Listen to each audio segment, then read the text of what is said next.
Om Namah Shri Rajaya Vivekananda Surya Satchit Sukha Sarupaya Swami Tapaharine Swami Tapaharine. I salute Swami Vivekananda, the King of Monks and the controller of passions, who is absolute being, consciousness, and joy, who is the world teacher and the destroyer of misery. Good morning. Thank you for coming. Last Friday, we celebrated Swami Vivekananda's birthday here, and it's always on a lunar calendar here, so we never, every year it kind of changes. This year it was on Friday, and it was a grand celebration. It was a full-day thing, so we had a special breakfast, we had a 16-item puja, we had some delicious prasad, we had a homa fire, and then we had special vespers at night. But that's actually not why I'm speaking on Vivekananda this morning. The reason I wanted to speak on Vivekananda this morning was that 2 months ago I went to Costco. And I went to Costco because, I went to Costco and I bought a gallon of laundry detergent. And when I got home, I was going through the bill and I realized they hadn't charged us for the gallon of laundry detergent. So I went back the following week to do the shopping and said, found the floor manager and said, I'd like to pay for the gallon of laundry detergent that we didn't, you missed it and we didn't pay for it, so I'd like to pay for it. And he said, no, you can't do that. Thank you for telling me, this never happens. Thank you for telling me, and we will change our inventory, but no, you can't pay for it now. And then he turned to me and he's like a 20-year-old Hispanic guy, patted me on the shoulder and said, it's your good karma. And I said, thank you. And I smiled, and inside myself I was going, oh, Swamiji, what have you done to this country? So that's why I wanted to speak on the United States of Swami Vivekananda, which is where we are right now. Now the following, 2 weeks ago, I was gardening across the street, and I was probably weeding or something. And so our gardener, groundskeeper, all-around perfect human being, Enrique, was there. So Enrique was there, and I'm doing my thing, and he's doing his. And out of nowhere, he says, I do not want to be reborn. And I went, huh? And he said louder, he said, I do not want to be reborn. This world is filled with misery. And I said, it's filled with misery and it's filled with joy. If you get misery, you're going to get joy. If you have joy, you're going to equal amounts of both. But you're going to be reborn if you have desire, because you're going to have a body to fulfill that desire in. And so we then got into discussion. It's like, then I realized, wait a minute, Enrique's Catholic, right? All 3 kids have been baptized. They've had catechism. We've gone to the first communion of at least one of them. It's like, why are we having this discussion? So it was like,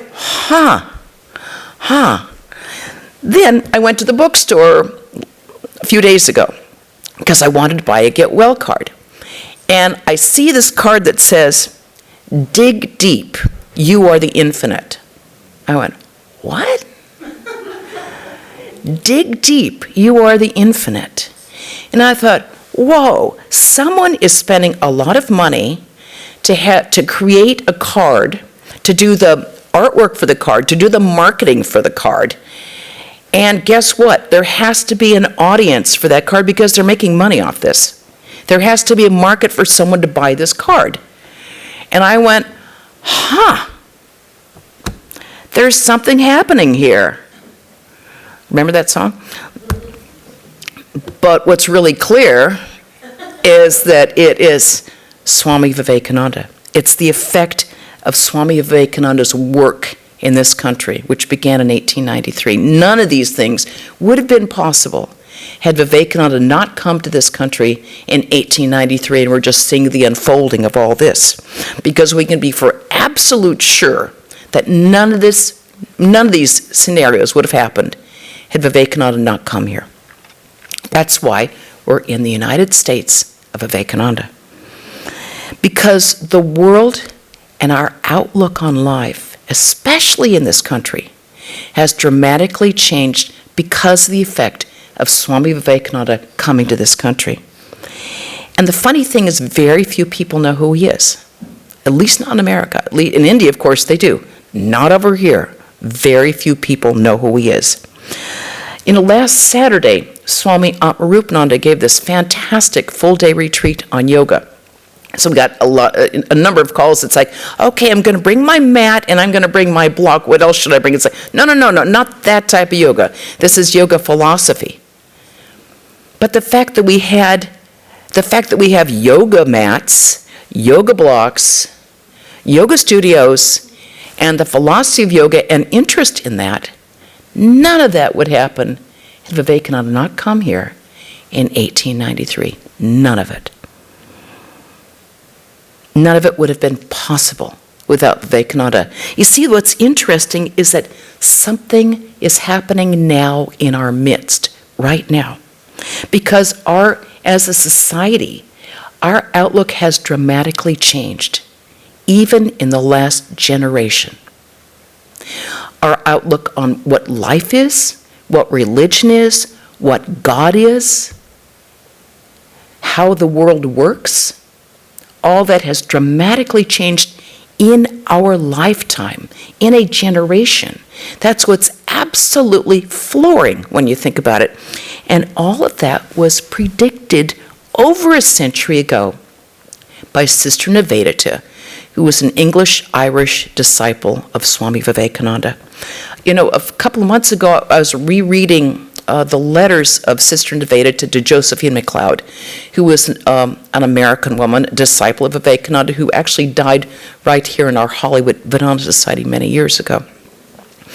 And Nivedita wrote to Josephine MacLeod, "You see, when we who have understood Swamiji and remember him are dead, there will come a long period of obscurity and silence for the work that he did.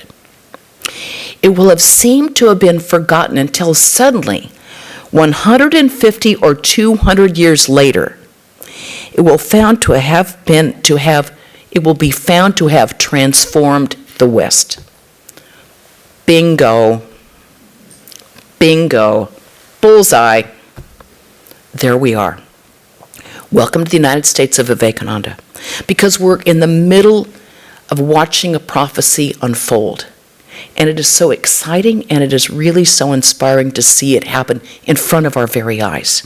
If we just step back, Swami Vivekananda is really one of the most significant people to have actually affected a change in the course of the American thought current, while being the least known, and the least appreciated. When he came to the United States in 1893 and a few years subsequent to that, when he was here, he got a helpful letter from one of his brother's disciples informing him about how he was being so severely criticized in India for coming over here in the first place, for crossing the dark waters and losing his caste. And he also said, by the way, those things that you said, these other people are saying that they said them, and it's not you who's doing it. Nice. Vivekananda was completely unperturbed about it. He could have cared less. He said, "It is the will of the Lord that the people of this land," that is America, "it is the will of the Lord that the people in this land have their power of introspection roused." Now, no one has ever accused Americans of being introspective. It is the will of the Lord that that power of introspection be roused. And does it lie in anybody to check the Lord's progress, he said. I want no name. He said, I want to be a voice without a form. So Swami Vivekananda could care less that people don't know who he is. What he wanted to be was a voice without a form. And that's what he got. Because it doesn't matter the people who don't know what he is, or who he was, or how but they perhaps realize, or maybe not, that their ideas have gently changed. They've gently shifted over the course of time without them even realizing it. The whole tenor of society has gently shifted in a fairly short period of time.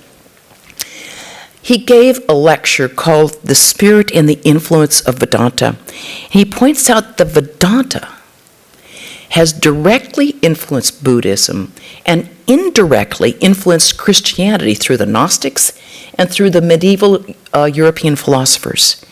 But he points out, he said, yet this massive influence has been given to the world almost unperceived. He said, like the gentle falling of dew at night brings support to all vegetable life so slowly and imperceptibly. This divine philosophy has been spread throughout the world for the good of mankind. Nobody wants a name. Nobody wants credit. It's for the good of the world, for the benefit of all. He said he wanted to be a voice without a form. And that's great, because his ideas are still ringing clear even today. So let's remember the place that we came from before Vivekananda came here. This was a almost 100% Protestant country. We identified as being a Protestant country. You certainly wouldn't have heard the word karma, the very idea of karma. The only person who might have run into that word would have been a scholar in Harvard who was looking over Sanskrit text. Hindus were those people who looked into crystal balls. They were strange and funny people that sacrificed their children by throwing them into the river so that the crocodiles could eat them. They needed to be saved because they were ignorant. They needed to be colonized because they needed help. They couldn't run the country by themselves. They needed people to show them the way to the light. Our country, was full of racism, as it is today, bigotry, intolerance, misogyny. But now it's not okay. Now it's fought against, it's argued against. Then it was accepted as the way things were supposed to be. That's the way things were meant to be. And it was assumed to be just fine the way it was. We saw ourselves as a Protestant white country that was to be the admiration of the world because we got it right. So before the 1893 Parliament of Religions, Vivekananda, which was in Chicago, Vivekananda had gone to be the guest of John Henry Barrows, who was a professor at Harvard in philosophy, and he asked Vivekananda to speak in a church in Annisquam, which is a cute little seaside town, a small little town, and asked him to speak in a church there. Well, that's pretty. It's like, really? How did you pull that off? And his wife, Mrs. John Henry Wright, wrote in a letter to her friend that on Sunday, Professor Wright had Vivekananda invited to speak in a church, and they took up a collection for a heathen college to be carried out on strictly heathen principles, whereupon I retired to my corner and laughed until I cried. It was so preposterous that to even have a heathen speak in a Christian church, but to raise money, to have a collection go around for a heathen, to be on strictly heathen principles. Utterly preposterous. But that's how Swamiji was. And it wasn't through the force of his personality, which was quite tremendous, but because he had the divine power pushing him forward and working, doing his work. As Vivekananda said himself, all that I am, all that the world itself one day will be, and here's our prophecy, all that the world itself someday will be is owing to my master, Sri Ramakrishna, who incarnated and experienced and taught the wonderful unity which underlies everything, having discovered it alike in Hinduism, in Christianity, and in Islam. He didn't come here to teach himself or preach anybody in particular. He came here to teach that wonderful unity that underlies everything. He came to teach that all religions teach the same truths. All religions give these wonderful, elevating truths. They are using different words because they come from different cultures, different traditions, different histories. But they all teach the same glorious truths. Every one of them is different, Every one of them is unique, and we need every one of them, because together they form this beautiful garland which forms the world religions. And if we were to lose even a tiny, small religion, the world would be the poorer for it, and so would we. They're all important. They're all necessary. They are all beautiful. Vivekananda came to teach the divinity of the soul. He came to teach the unity of all existence. He came to teach us our innate perfection, our innate purity, the fact that our real nature is eternal. We don't have to seek eternal life from somewhere else. We are eternal life itself, innate to us. Innate to us. We are already eternal. We are already free. We are already pure. We are already perfect. He came to teach us that. You know, he founded the Vedanta societies. And we're the first one he founded in New York, West Side Center, in 1894. Our Swami Pravrajika is there still. And we're kind of another one he founded in San Francisco in, I think, 1899. And all the rest kind of self-founded by people who had studied under him and who were interested in his teachings. And we're kind of a quiet bunch. We're kind of staid, kind of quiet, kind of bougie. But watch out. We have our influence is much bigger than our perceived numbers give out. As the American historian Carl Jackson said, few other religious bodies of such Lilliputian size have equaled the movement's impact or historical significance. That's right, baby, don't mess with us. Don't underestimate us. We have changed society through our ideas, through our presence, through us being out there and talking to people, through us knowing other people and talking to people. Every single one of us have changed society by just talking to the people we know, by hanging out with people, by expressing ourselves, by our talk, by our lives, our demeanor. What we say matters to us. Every single one of us have ricocheted throughout this world.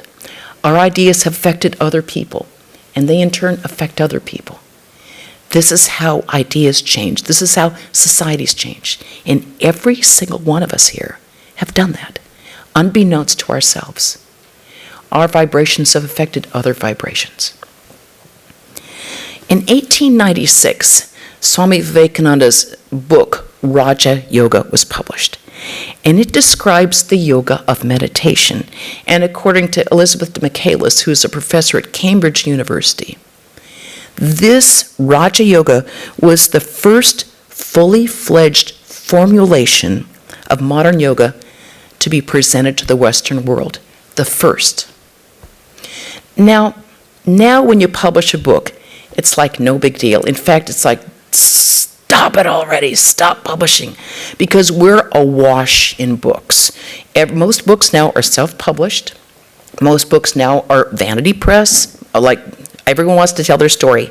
Most books end up being shredded. That's the sad truth of it.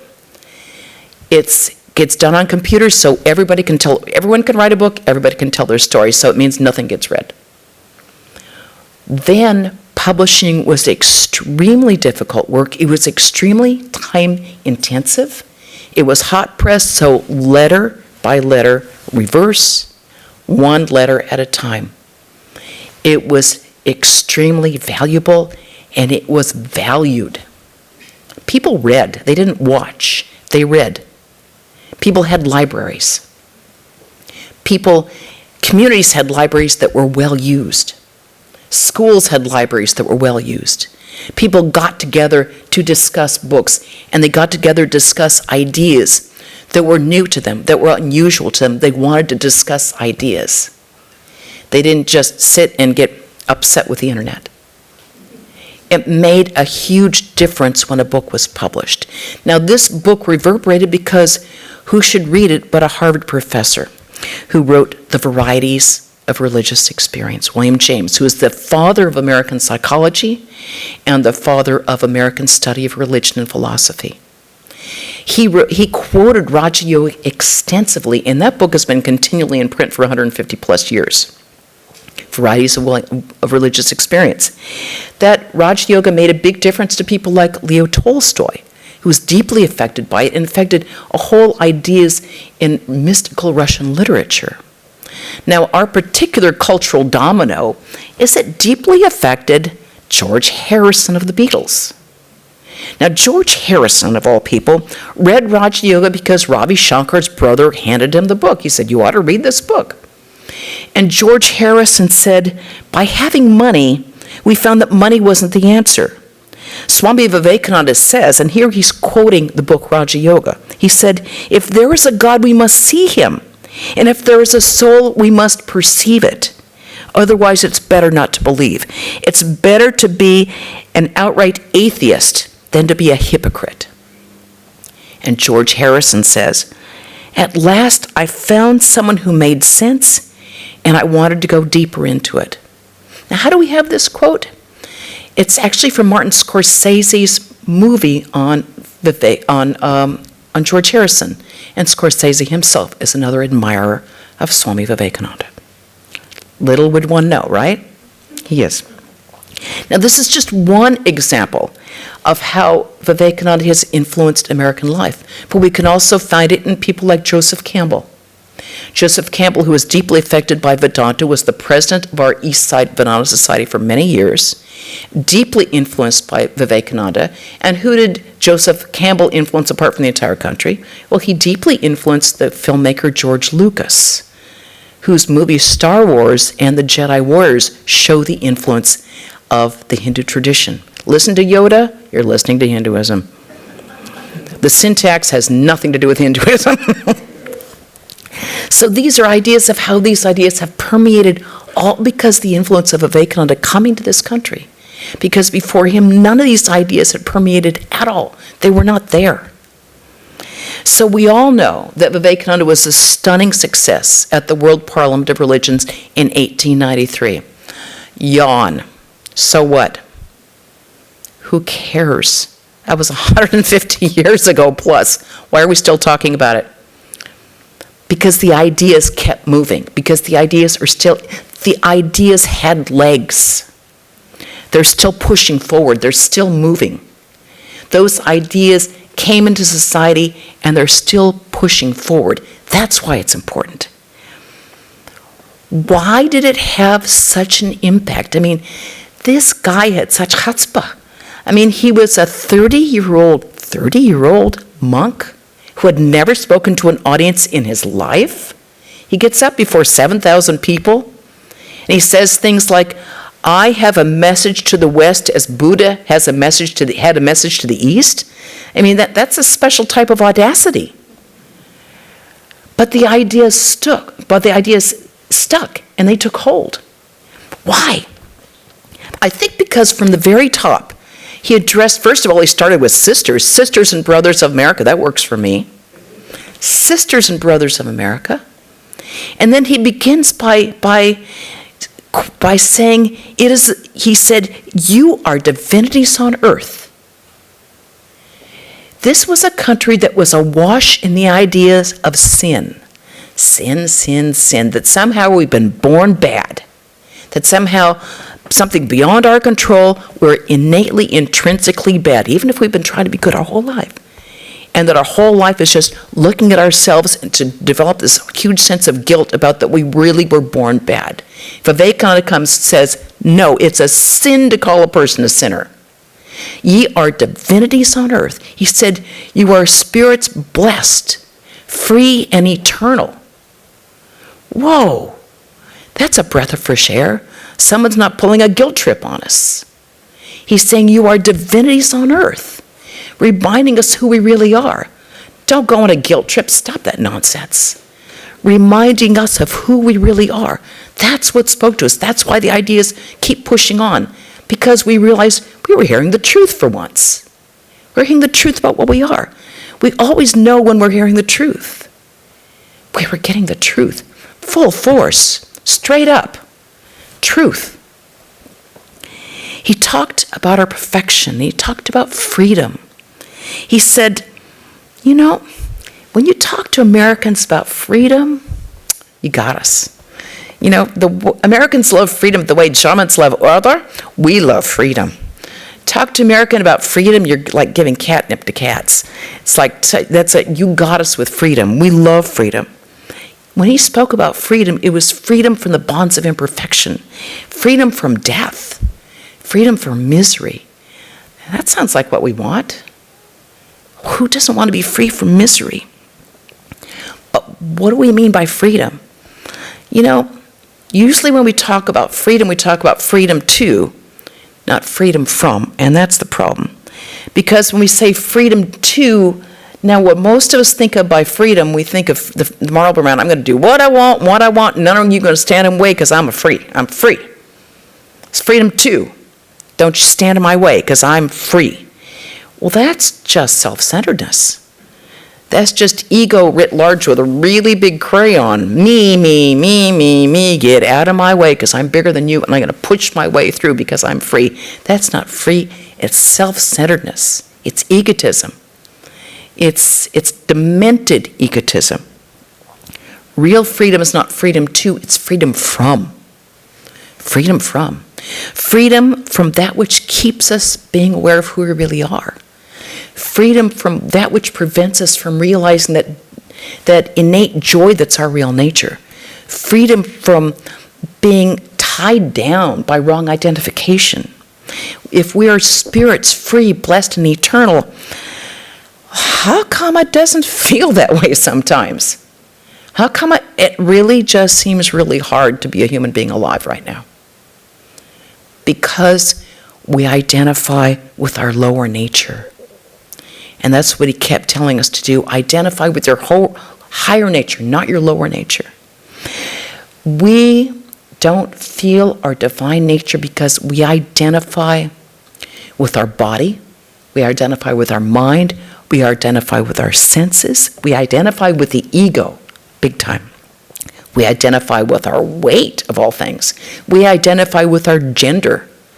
We identify with our sexual preference. We even identify with our political party and what kind of operating system we use on our computer. It's like we divide and divide and divide and divide. So we identify ourselves lower and lower and lower. And that is the big ticket to misery with a capital M. Because all those things change. If we identify with our mind, the mind goes up and down, and it will eventually decay and die. If we identify with the body, it gets old really fast. And if we identify with that, it's a ticket to misery.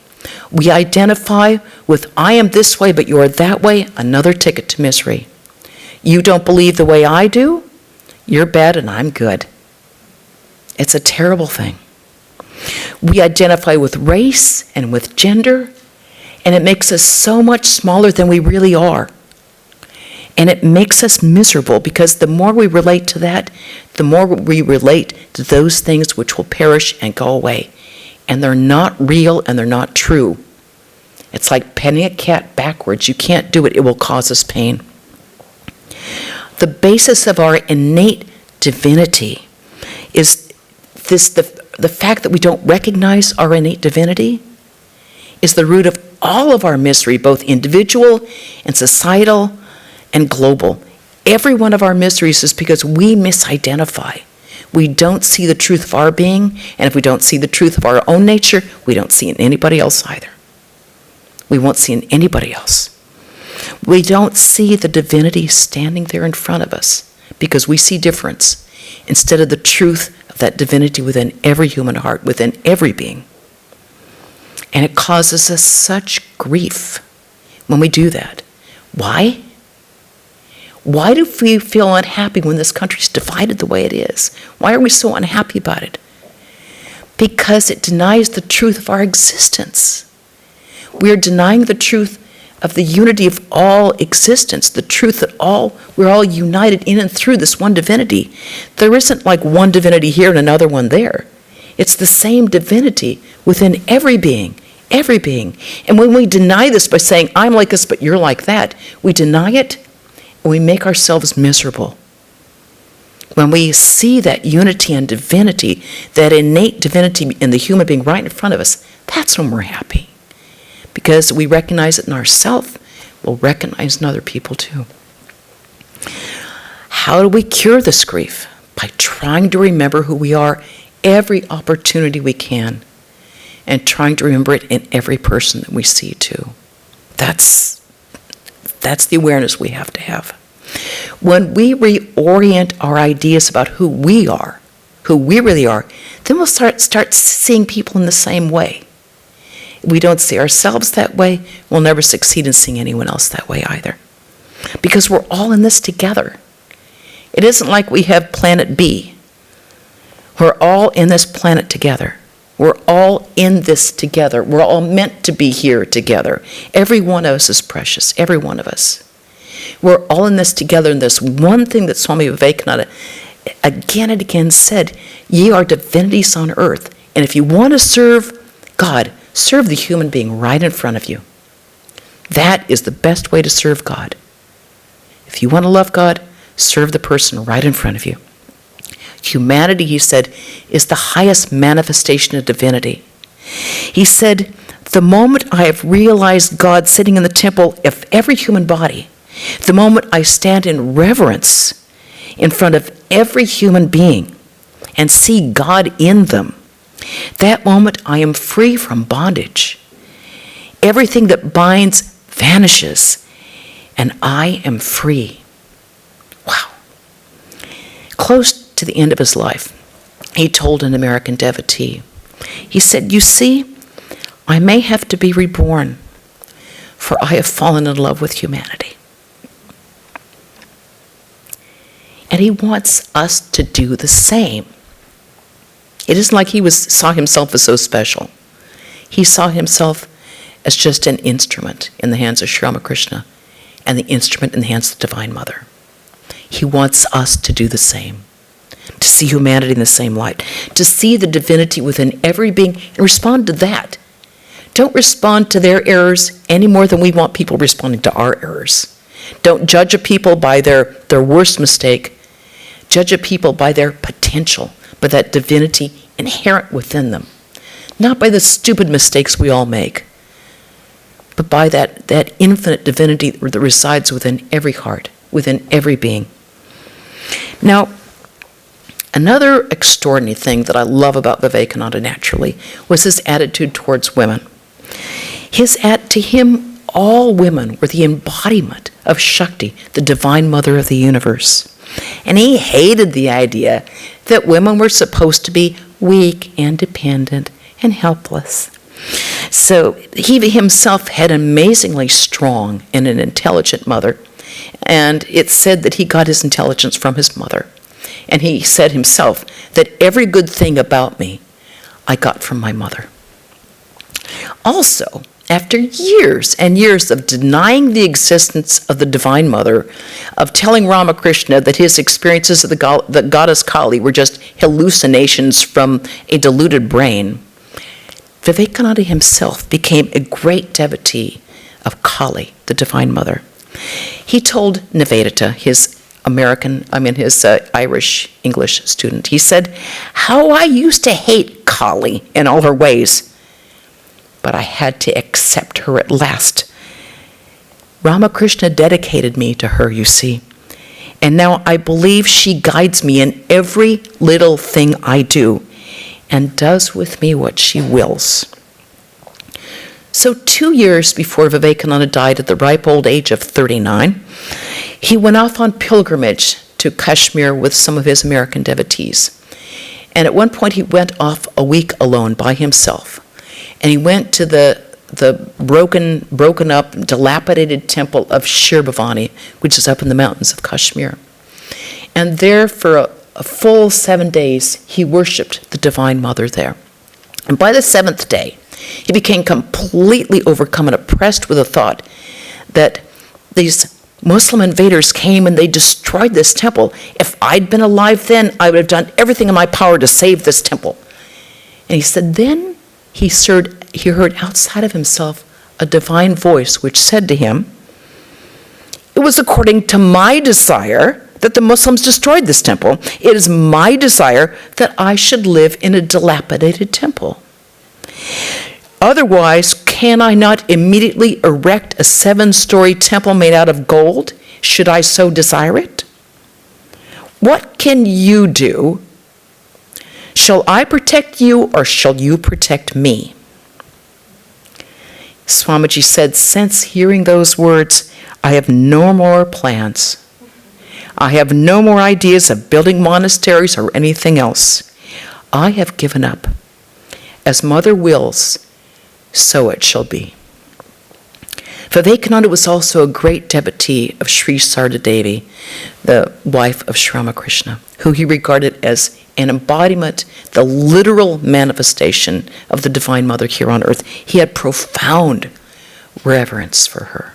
Profound, because he's, as they said, the one who could see her the best and understood her fully. He wrote to one of his close brother disciples, you have not yet understood the wonderful significance of Holy Mother's life, none of you. But gradually you will know. Without Shakti, there is no regeneration for this world. So when Swami Vivekananda came to America, he wasn't about to encourage this, oh, weak little me and big strong you, and you're going to help me because I'm just a weak little woman. It made him sick, that idea. So when he had 2 American, we had many more than that, but there were 2 American disciples that joined him, 2 women that joined him in Thousand Island Park. We're up in upper state New York, where they had a big house that they were renting. And there he had a group of select students to intensely study the teachings of Vedanta. And these 2 women came, and they had a group of them that went out and went for a hike. And one of them, Sister Christine Greenstuttle, later wrote, you know, we were walking, and it's a remote area. It's forested. The paths are uneven. You have to go up and down rocks and everything else.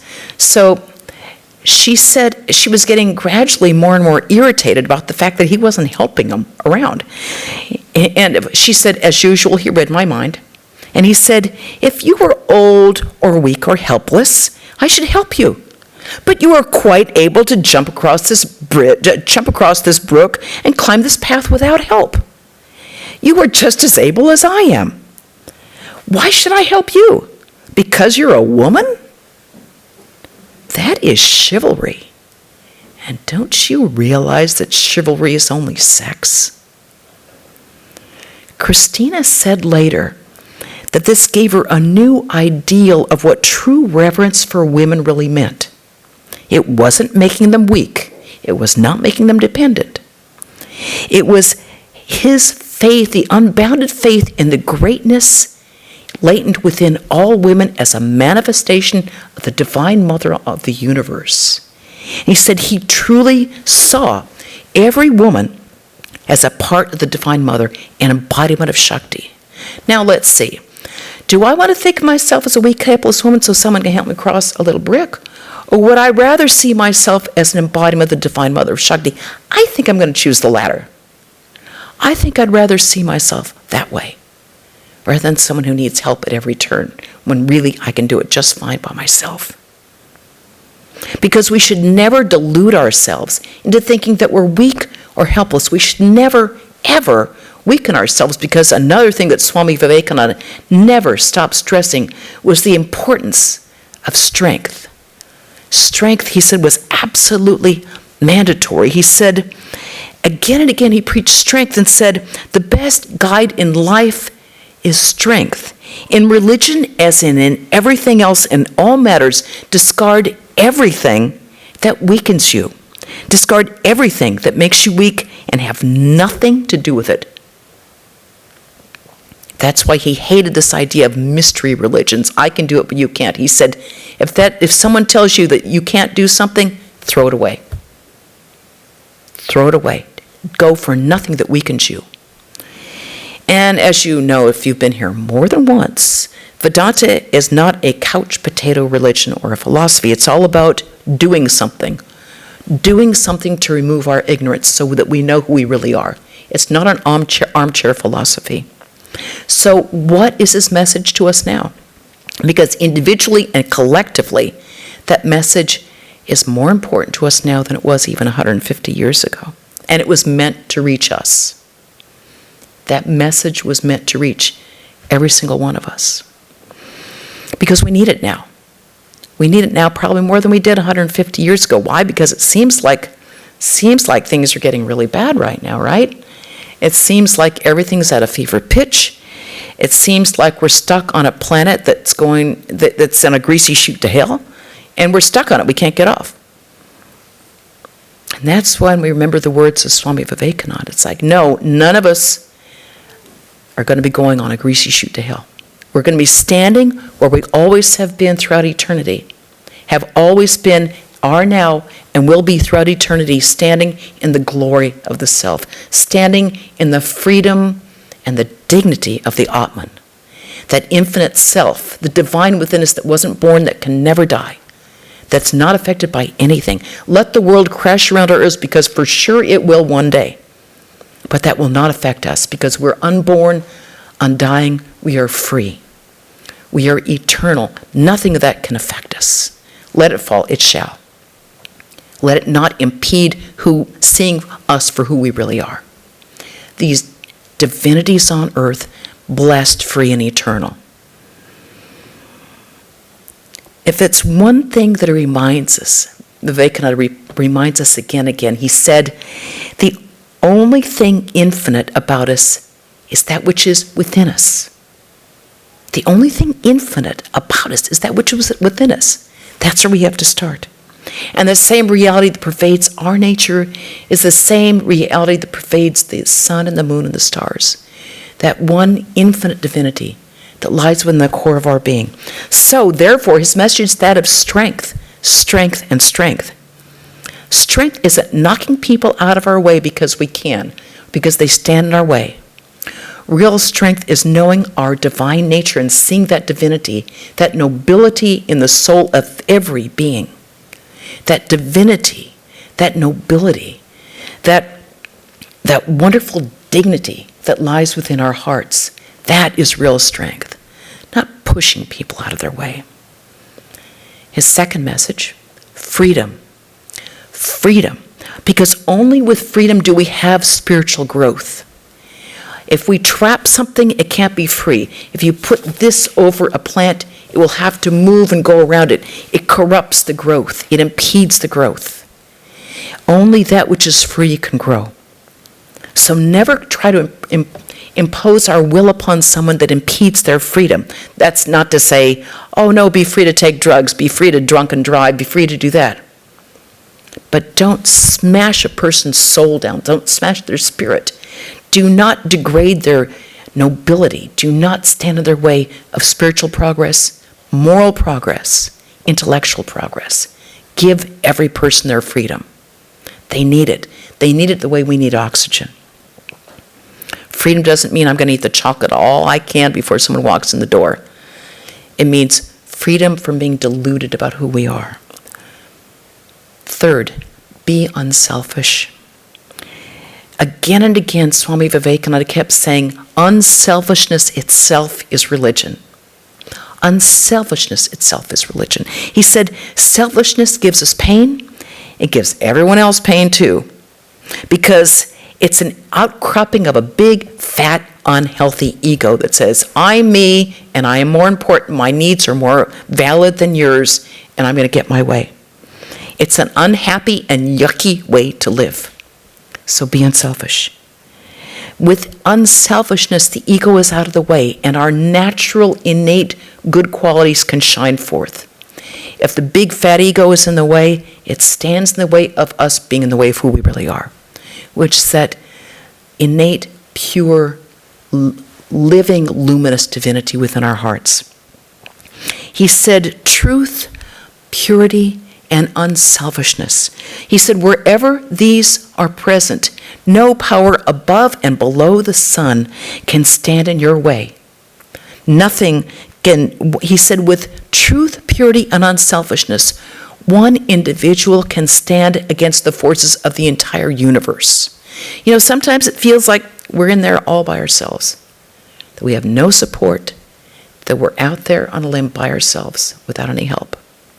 But if we have truth, purity, and real unselfishness at the heart of what we're doing and who we are, nothing will stand in our way, and the entire force of the universe will move us to where we're supposed to be with those things. 4, face the brute. Face the brute. Everybody has their own brute. Everybody has some fear that they don't want to deal with. Everyone has something that is biting them in the back. So whatever our brute may be, turn and face it. Because it isn't like, tra-la-la-la-la, you're not there, I don't see you. If I don't see you, you don't exist. It doesn't work that way. The brute gets bigger and bigger and louder and louder. And pretty soon the cougar jumps on your back because you haven't dealt with it. Instead of turning around and seeing, go, meow. Face the brute. Because only when we face that which is our fears, whatever it may be, only then do we gain strength. If we live in fear, we lose our strength. Face it, overcome it, deal with it, and we'll find that strength is ours, self-confidence is ours, peace is ours. Because until we face that thing that we're ignoring, we will not have peace. We will not have self-confidence. We will not be standing in the dignity of who we are. Face the brute. 5, meditate. Do you think anybody meditated before Vivekananda came here? I was just dumbfounded that yesterday I heard that LeBron James has a meditation program. It's like, what? LeBron James, Swamiji, you're going crazy. How do we know who we are? How do we find that infinite divinity within ourselves unless we turn our mind, our senses, shut them down, and go within? We have to have the time to go within, because he said concentration is the essence of all knowledge. We have to turn within to find that divinity within ourselves. It's very important, he said, to have regular daily meditation. There are so many other teachings of Vivekananda that are so worth knowing, and I've just tried to encapsulate those that struck me, that seem to be the ones he emphasized most. But I please encourage you to study his words, as Brahmananda, his beloved brother disciple, said, who is the spiritual son of Ramakrishna. He said, Sri Ramakrishna was so great, few people can truly understand him. If you want to understand Sri Ramakrishna, read the words of Swami Vivekananda. That's the best way to understand him. The words are always bracing, always inspiring. He's a great person to argue with. I argue with him all the time. He's there for us. And his words really are there to inspire us and enlighten us. Not long before he died, he said, it may be that I shall find it good to go outside my body. Remember, he died at 39. To cast it off like a disused garment. But I shall not cease to work. I shall inspire people everywhere until the world knows that it is one with God. Thank you. And I will close with a chant, and join me if you know it. Om Purnamadav Purnamidam Purnat Purnam Utacchate Purnasya Purnamataya Purnameva Vashishyate. Om Shanti Shanti Shanti. Om. Filled with Brahman are the things we see. Filled with Brahman are the things we see not. From out of Brahman flows all that is. From out of Brahman flows all. Yet is Brahman still the same. Om. Peace, peace, peace be unto us all.